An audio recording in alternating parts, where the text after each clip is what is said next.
right. Good morning, Flagler County. This is Danielle Anderson, your host of Lifeline, the radio show connecting you to positivity in our community. And we have some folks in the studio this morning talking about positive stuff on the other side of a disaster. Good morning, guys.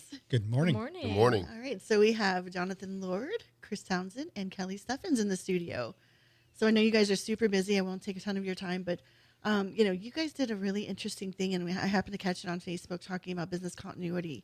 And it's not something that I've seen any of our local businesses kind of talking about.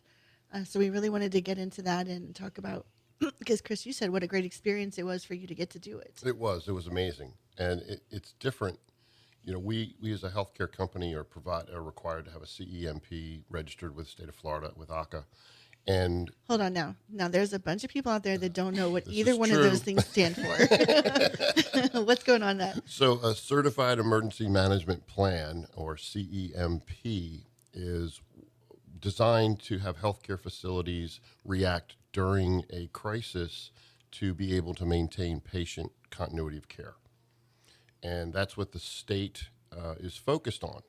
And Kelly will tell you all about our experience and how diverse it is and different and complementary, the Flagler County program adding to the healthcare. So having both the requirement for the state of Florida for patient care focus and then the county business focus and restarting a small business, it's great not just for healthcare, but for any small business that decides to take advantage of the program. I think that's awesome. Jonathan, as an emergency management director, can you tell us a little bit about your office or agency? Sure. So I think the simple response to that question is we are the county department that is required by state. We're one of the few county departments actually required by the state of Florida. So every county has to have a me at least. And our department's purpose is to coordinate preparedness and response to major emergencies or disasters. So not the normal, I called 911, we have sheriff's department, we have the fire department, and which also does emergency medical services. They take care of those calls. But when we get to larger scale emergencies or disasters, we don't respond the way the police and fire do, but our job is to help them as well as help coordinate them as well as other departments that aren't typically involved in emergencies to help protect our community and get our community back to normal afterwards. So we are really an emergency planning, disaster planning entity. We're a very small team. There's only 6 of us. We were 5 for a long time. We grew to 6 a year and a half ago or so ago, which is why we were able to kick off this program. Actually, something I've wanted to do for years, but we just didn't have adequate staffing to do that.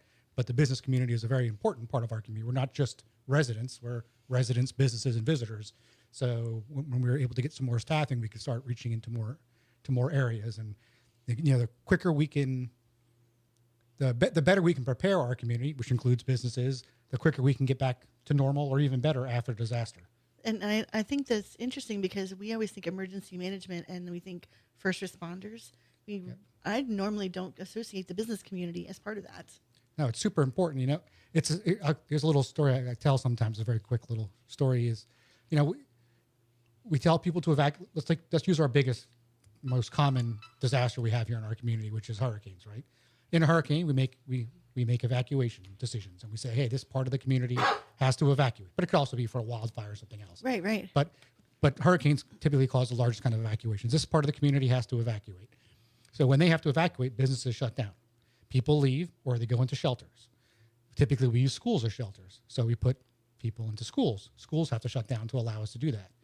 After a storm, if we can't get people back home and businesses back open, then people can't go back to work. If we can't get schools back open, then children can't go back to school, and parents a lot of times can't go back to work if their children aren't back in school. So this is all a cycle of all these little pieces play together, and we're the department that kind of needs to figure out all these little pieces, because if we can't get people back to work and back to school, then our economy can't restart again. And one of the big things that happens everywhere in the world, and particularly in our country, is most communities are made up of small businesses, what people typically call mom and pop businesses, right? A very high percentage of mom and pop businesses after disaster don't reopen. And that's something I'm very concerned about. Our entire team is very concerned about, which is why we were able to have Kelly kick off this program this year, was to try to build that resiliency into the businesses to give them a path forward. We may not solve every issue because the business could An entire building could be gone. That could be everything that business has, right? But if we can give them the steps to think about how do I get reopened again, what will my gaps be, then we can help get our economy restarted. And you can't go for insurance after the fact, right? I mean, all Yes. those things. The insurance companies, you have to be insured up front. And there's different types of insurance. And part of that, too, is talking through what insurances you do have and don't have. So, Chris, how did you hear about the program? Well, Kelly presented to Palm Coast business professionals, and that's where I initially heard about it. And immediately I raised my hand and said, "Please sign me up." In healthcare, any kind of additional assistance we can get, we're ingrained in the community. We're the only licensed durable medical equipment provider here in Flagler County. Wow. So it's imperative that we do everything in our power to stay open, to reopen, and if we can, not close down, to provide services to the community. And as Jonathan said, 80% of the community is small business. So I heard about Kelly when she presented. We volunteered.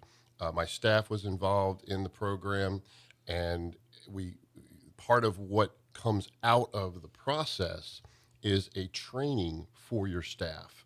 So throughout the year, you have sort of fire drills, if you will, or emergency management drills in this case, where you educate, you provide in services. It doesn't take a lot of time. It's not a lot of energy. And I encourage every business to take advantage of the program, because if we don't have gas, if we don't have groceries, if we don't have the dry cleaners even, whatever that may be, people can't go back to work. They can't go back to school. And as Jonathan pointed out, the community can't restart. And as we've all experienced, a 20-year resident, we've been through several disasters where it's so imperative to restart the economy in the local community. So as a new business owner, 2.5 years in, it's exciting to know that we have the county's support in helping small business and supporting what we do for our community. And I think our community has been a tremendous supporter of our small businesses. I mean, whether it's the city of Palm Coast, it's Bunnell, the county itself, everybody seems to rally around our small business community. So Kelly, can you tell us, what is the steps to get started? So to get started, all you would really have to do is contact us in any way, shape, or form. There's a form that's been circulating on our social media pages that we try and promote, especially when we promote the completed businesses that we've done. Or you can just email us at eoc@flaglercounty.gov, simply to get in contact. But this program is just to create a free, customized continuity plan for our local small businesses, any who are interested. And it's a really painless process. It starts with an initial quick 5-minute call that we give just to go through the process and what the timeline would be with the business, which is probably about a month. It's very quick.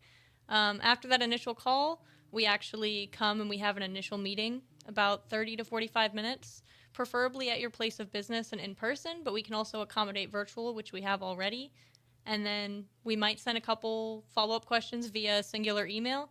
And beyond that, we are able to give you a draft of a plan that allows the business owner to tell us what they would like changed, different, added, taken away. And it comes out with a really great product at the end of the day for our local businesses. So you're writing this for them. It's not like you're sitting in their office for 3 or 4 hours going over forms and all those kinds of things. It's pretty quick. Yes, it is very quick. It's very hands-off for the business owner, so they don't have to worry about it. They just speak to us verbally and tell us what they need, and we take notes, and we make the plan from that. So what kind of things are in that plan? So in that plan, we try to simplify what a continuity of operations plan would be.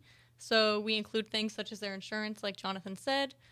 We also talk about their situation of their business currently and what they need to keep going, which is another way to say their essential functions as a business. So we look for those key operations that they need to bounce back. We also look at what they need to get back to normal. So if there were to be an issue with their business, what is most important for them? And we also will include costs as well. Also, the order of operations, such as a chain of command. So if the business owner weren't to be there, who should be the next point of contact, and so on and so forth for the business. And for a lot of business owners, that information all lives up here in their head. So it's super important to have it written down, because if the owner is MIA, who is it to fall onto next? And if they find this plan, they could say, okay, now I know that I need to do X, Y, and Z. And so when this is completed, do you come in there and kind of go through it with the team, the staff? When it's completed, we send it to the business owner first, and we kind of go back and forth to make sure it's what they want it to be. And then from there, we come in and we meet with them in person. And with Chris, as well as anybody else, we were able to take a social photo to put on our social media as well. Yeah, he's great at promoting good stuff. Yeah. That is awesome. So how many people or how many businesses have been able to take advantage of this so far? So far, we've done about a handful, and we are talking to another probably half a handful of businesses at the same time. Wow. And I think it's interesting to say that this is free. Yes, right? it is completely free and customizable. We'll do any sort of small or local business. We did Chris, who is a wellness medical provider, and we've also done an insurance broker as well, Absolute Risk Services. And we've done other businesses as well, with whether it's physical storefront or more virtual online thing. So is this something like maybe a restaurant or even a retailer would need? Absolutely. Any of our local small businesses would absolutely need this plan to help them get back as quickly as possible. And actually, it's not just small businesses. We're actually working with a national company as well that happens to have outlets here in town. Wow. Yes. So it's not just, we say small business because that really is All of Flagler County. 99.9% of the businesses in Flagler County. That's my unofficial number. But it really is any size. So there really is a national company we're working with that actually has locations here in our county. So That's awesome. So it's any size Yes. business. Anyone that's here in the county. Yes, anyone in county that would be interested, we highly encourage you to reach out to us in any way, shape, or form. Even leaving a comment on a post, DMing us, anything. I was any way like, to get in you know, you're contact. opening that pretty wide to like get in touch with you. She's like, any way, shape, or form. Yeah. Like they're gonna send you like a paper airplane. Can you help Yeah, I'll us? take care of your pigeon too. So, Chris, what are some of the things that you were surprised to learn as you did this plan? So the most exciting thing about this is it restructured my thinking process. You know, being in healthcare, you're always, okay, patient, patient, patient. You're a patient-centric focus in how you're operating the business. Kelly and her team went through some of the details of, let's review your insurance coverage. Let's look at what happens if your facility is unavailable. Where's your secondary location? What is the chain of command? Some of which we had in place. Others was an additional component. So the most exciting thing was just a different viewpoint, because you can't see the forest through the trees. And as a small business owner, you're in the woods every single day. Yeah. Having that outside perspective and taking it from an emergency management standpoint for the local community, local county, really helped expand and give a breath of fresh air to what we offer our staff and our patients. Kelly and her team redesigned my input for emergency management. We, as part of our accreditation, every new patient gets an orientation package. Within that orientation package is an emergency management page where we talk about the shelters, make sure that they have priority restoration of electric and services if they choose not to shelter and do shelter in place or stay in place. So we cover all of that at admission for every single patient. So Kelly and her team expanded what we had, made it look really, really good, and frankly gave it more depth and more information for our patients. So every new patient gets a copy of that on top of and separate and aside from the business plan that they developed for my staff. So I could recommend that anybody would grow from a different viewpoint, specifically small business, because we're so inundated in the business, we can't get that outside look. And that was probably the most beneficial piece. You don't think about, okay, does your insurance cover this? What happens if it's windstorm? What happens in this scenario, that scenario? What if there's a fire? What if you're not touched, but everybody else is? Every single scenario they run through, and I'm assuming that's Kelly's training and background that she walked me through, and so you learn. It's a great experience as a business owner. It does not take a lot of time. If I spent a couple of hours, I'd be lying. It wasn't that much. So it's not a time sucker. It's not going to take you away from your business. It's going to add value to your staff, even if you only have one other person. You've got to feel more comfortable and more secure now that that's in place. We do, absolutely. All right, we're going to take a quick break, and we're going to learn more about what the emergency management team does. We'll be right back. Good job, guys. All right, ready? We talk about everything else now? Whatever All right. you want. It's your show. All right. Well, it's a community show. All right. So we are back with the emergency management team and, of course, Chris Townsend. Chris, tell everybody the name of your business. I don't think we dropped that in there. I don't think we did. It's Be Active Mobility and Equipment. And so we're located over in City Marketplace, across from Dominic's Deli. Everybody knows that staple in the community. That's the place to be. So if we're looking at this from emergency management, and he's in a complex with what, maybe 200 other businesses? I think so. There's a lot. You know, is there a need to do like a plan for that whole complex? Is that something you guys would do, or is it need to be individualized? I think it's both. Individualized by each company, so each lesser in each of those units. Right. But that complex is also owned by a company. Right. So there will be as much benefit to the individual companies as to the owner of the complex too, because that complex to that owner of is obviously a source of revenue for them. Right.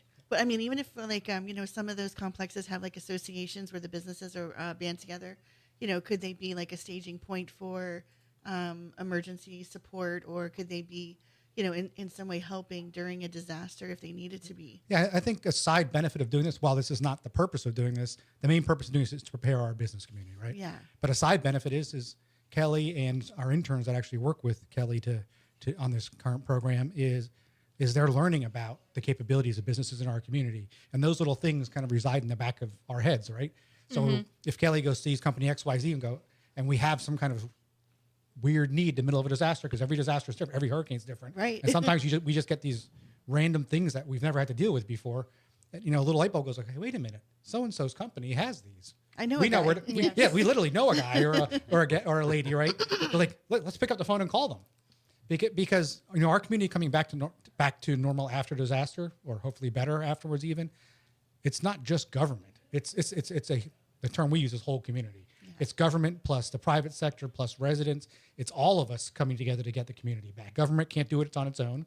The private sector can't do it on its own. So it really is it's a team sport, getting our community back after disaster. So I know you guys have been doing kind of like an assessment of the resources, like with nonprofits and things like that.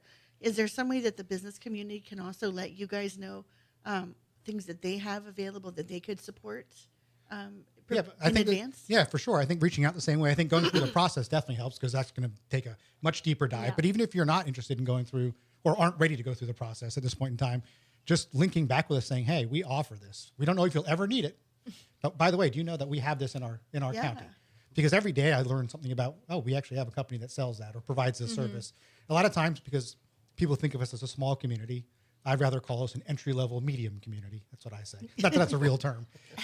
But we're not a small community anymore. I think it still feels that way sometimes. People will argue with me at rush hour on the roads. It doesn't feel that way. No. But I spent a lot of my career in South Florida, so I would argue that's nothing like what other communities deal with. But we are a growing community. Our business community is growing, maybe not as much as some folks would like to see. And there are new companies appearing all the time that offer different services that weren't here yesterday. So it's impossible for us to be fully aware of that. Right. Because even though you think, government, I had to register with the government. Well, it depends where you are in the county. You may register with the city and the county has no idea about you, or different cities. So just companies that want to reach out and say, hey, by the way, we're here. We have this service or program or product that just in case you want to know, we always welcome that, because we can't assume. Google is great. Google finds 99.9% of the stuff anyway, but not every company is Googleable. Right. And then, Chris is like, hey, I'm the only one of my kind here in the community. Yeah. So it's good to know, especially if it's like a specialty. Which is actually shocking to me, the fact that we have a large senior population, that the fact there's only one durable medical equipment provider in the county, which good for Chris. Yeah. Hey. Well, it's serviced out of other communities. So Volusia County, St. John's County. Yeah, a lot of the service. Yeah, it's a good point. A lot of the services we get in our community still do come from neighboring counties or neighboring cities. I think we're seeing that paradigm shift as we grow, but there is an assumption that a lot of that's coming from our neighbors and not within our boundaries. Chris is a trendsetter all the way around. Hopefully good trends. Yeah, definitely. Are there any other like really cool programs that you guys have that people should know about? Yeah, I think we have a whole host of them. One of our most important things to us is really preparing the community, whether it's business or residents. So over the last year or so, we've done our best to become more visible, and we try to make ourselves more reachable in events where people are. So we go to things like the Food Truck Tuesdays, which I know that season's coming to an end soon, the Palm Coast Concert Series, Flagler Beach is first Fridays. So we're always visible at a minimum. If people see us out in the community, come and grab one of our little disaster guides and read it when you get home. But you can also ask our staff questions when they're out and about, that kind of stuff, saying, hey, I'm new to the area, or I've been here for 20 years, but I've never really thought about preparing all the way because I haven't seen a big disaster around here. Ask our staff questions. So outreach is a big thing for us, and we're doing a lot more of that than we've ever done before. Because at the end of the day, if we're not visible trying to prepare our community, then more people have to rely on government for support. And we want to empower our residents. We want to empower our businesses. I think that's our goal. It's really about empowering people to help take care of themselves or their businesses. So then we can focus more on those that truly have a need, right, after a disaster. That's a big, so outreach is a big program for us, and we try to become more and more visible. But we have limitations on staff. We only have so many staff. We can only be so many. I saw you guys at a trick-or-treat outfit, a trick-or-treat event the other day. Somebody was wearing like a shark costume or something, maybe? That was me. Was that you? I mean, like, all in. I think that's so outreach is a big part of our world. Continuity of operations. It's not just for businesses. Where that kind of grew out of was the fact that we do it for government anyway. At the end of the day, the government can't not function, right? So we work with all of our county departments to make sure they're ready to, and a different person actually handles that, to make sure they're able to keep operating after an emergency or disaster. And the same principles of that were modified by Kelly to turn it into the business program. So our little programs all kind of link to each other, different bits and pieces. As hurricane season comes to a close, I mean, is it okay to kind of just kick back and take a break now, or should we still be vigilant after we saw what just happened? I think we should be vigilant. I tell people be vigilant year round because it's not just hurricanes. Unfortunately, we had a year and a half long COVID issue basically, and things got better after a few months. Got quite quickly, but not quick as we all wish it would have happened. Right. But COVID started in the winter months. We get tornadoes in the winter months. There's no tornado season versus no tornado season. You can actually get hurricanes outside of hurricane season. There's been hurricane season ends November 30th, so we're a month away, right, from hurricane season. I was thinking it was November 1st. I was like, man, we are there. keep wishing that. Over. But there's been hurricanes as late as February the following year from the end of hurricane season. Now, none of those have made landfall in the U.S., but it doesn't mean they won't. Just like what Melissa that just happened in Jamaica was the strongest hurricane to ever hit Jamaica, right? What do you think about that? I mean, you've been in this business a while. I think stronger hurricanes are more common. And the reason for that now today is the fact that one of the main items for hurricanes to develop and strengthen is warm water. The water in the Caribbean and the Atlantic Ocean is inherently warmer today than it was 20 years ago, 40 years ago, 50 years ago. And that's just scientific fact. We track ocean temperatures. We get better now because there's more things out there, satellites and buoys that can show all of that. But we've been doing that for decades, so we can see that there is a rise in ocean temperatures over the years. So that's really the main fuel for hurricanes. That's what kind of keeps hurricanes going and allows them to get bigger and stronger. So because of that we're starting to see more of these stronger hurricanes than we've ever seen before in areas that have never had Category 5 type hurricanes necessarily. I wouldn't say Jamaica was immune to them because the Caribbean is always generally the larger, warmer anyway. But the Caribbean and the Gulf are definitely showing records when it comes to water temperatures. And we're starting to see these storms travel in places that in recorded history that we haven't seen. It doesn't mean they didn't happen hundreds of years ago before we could record them or before people were able to pass that information down. Right, they could have been around hundreds of years ago too. We don't know, but in recorded history, we're definitely seeing more of these larger, faster developing storms. But we live in paradise. We live in a place that is at risk for hurricanes. That shouldn't scare people away from living in a beautiful community like ours. I think we can do things as a community to be more prepared. We can take steps individually or as businesses or as government to be prepared and realize that these things can happen here and be prepared for them. Do you feel like with it being more quiet this season, it's given businesses and residents an opportunity to really get on the stick to get prepared? I think so, yes. It's given us the opportunity to kick off a program. If we had to deal with 2 or 3 hurricanes this year, we wouldn't have been able to kick off this program. So having this, I don't want to say downtime, but downtime from storms hitting us, knock on wood, right, allows us to kind of build up these programs. Mm-hmm. Because if we are dealing with a storm or some other kind of disaster, we're going to shift gears. That's what our team does. We shift gears and we deal with the disaster. And we might be dealing with that disaster for months.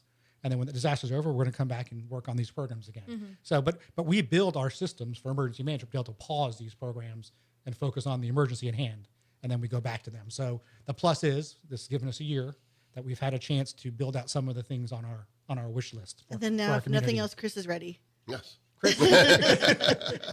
So we got to close it up here. But if people want to get in touch with you guys, what's the best way for emergency management? You can email us, eoc@flaglercounty.gov, or you can follow us on social media and message us there. All right, cool. And Chris, people want to find out about you and what you do. 386-281-3700. All right. So we do want to thank you guys, and please do get in touch with them if you're interested in getting some support to be prepared and business continuity. It's all there for you, and it's free. So we do want to thank WNZF News Radio, Flagler News Weekly, the Vigilante Philanthropists, Massage by Natalie and Company, and our local Benjamin Moore